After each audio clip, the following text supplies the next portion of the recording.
की एक बहादुर और प्रेरणादायक गाथा है। जब भारत ब्रिटिश हुकूमत के अधीन था तब सुभाष चंद्र बोस ने आजादी के लिए हथियार उठाने का फैसला किया। उन्होंने 1942 में सिंगापुर में आजाद हिंद फौज की। प्लीज हमारे चैनल को लाइक और सब्सक्राइब जरूर कर ले। आजाद हिंद फौज की कहानी भारत के स्वतंत्रता संग्राम का एक बहुत ही प्रेरणादायक अध्याय है। आजाद हिंद फौज इंडियन नेशनल आर्मी ईना की स्थापना 1942। इसकी शुरुआत कैप्टन मोहन सिंह ने की थी, लेकिन बाद में इसका नेतृत्व नेताजी सुभाष चंद्र बोस ने संभाला।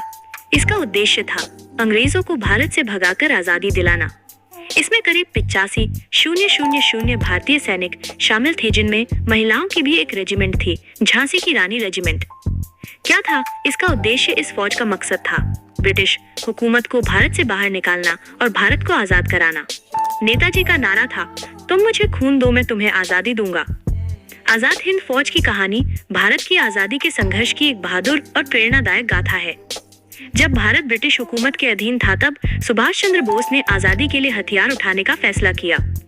उन्होंने 1942 में सिंगापुर में आजाद हिंद फौज इंडियन नेशनल आर्मी ईना की स्थापना की। संरचना और सैनिक, आप अभी तक चैनल को सब्सक्राइब नहीं किए हैं तो प्लीज हमारे चैनल को लाइक और सब्सक्राइब जरूर कर ले। आजाद हिंद फौज में लगभग 85,000 सैनिक शामिल थे। भारतीय सैनिक दक्षिण पूर्व एशिया में बसे भारतीय और कई महिलाएं भी थीं। महिलाओं के लिए झांसी की रानी रेजिमेंट नाम की एक यूनिट भी बनाई गई थी। इस फौज में करीब 85,000 भारतीय सैनिक शामिल हुए।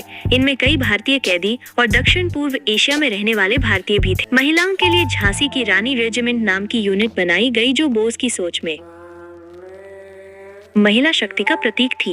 आजाद हिंद फौज ने ब्रिटिश सेना के खिलाफ बर्मा, म्यांमार और भारत की सीमा पर युद्ध लड़ा जापान की मदद से। बोस ने जय हिंद और तुम मुझे खून दो मैं तुम्हें आजादी दूंगा जैसे नारे दिए, जो आज भी हर भारतीय को जोश से भर देते हैं। सहयोग और युद्ध, आजाद हिंद फौज को जापान का समर्थन मिला। नेताजी ने आजाद हिंद सरकार की स्थापना भी की, जिसे कई देशों ने मान्यता दी थी। ईना ने बर्मा, म्यांमार और इम्फाल के मोर्चों पर ब्रिटिश सेना से लड़ाई लड़ी। हालांकि युद्ध में अंततः फौज को सफलता नहीं मिली, लेकिन आजाद हिंद फौज के भारतीय जनता में आजादी की भावना को और मजबूत किया।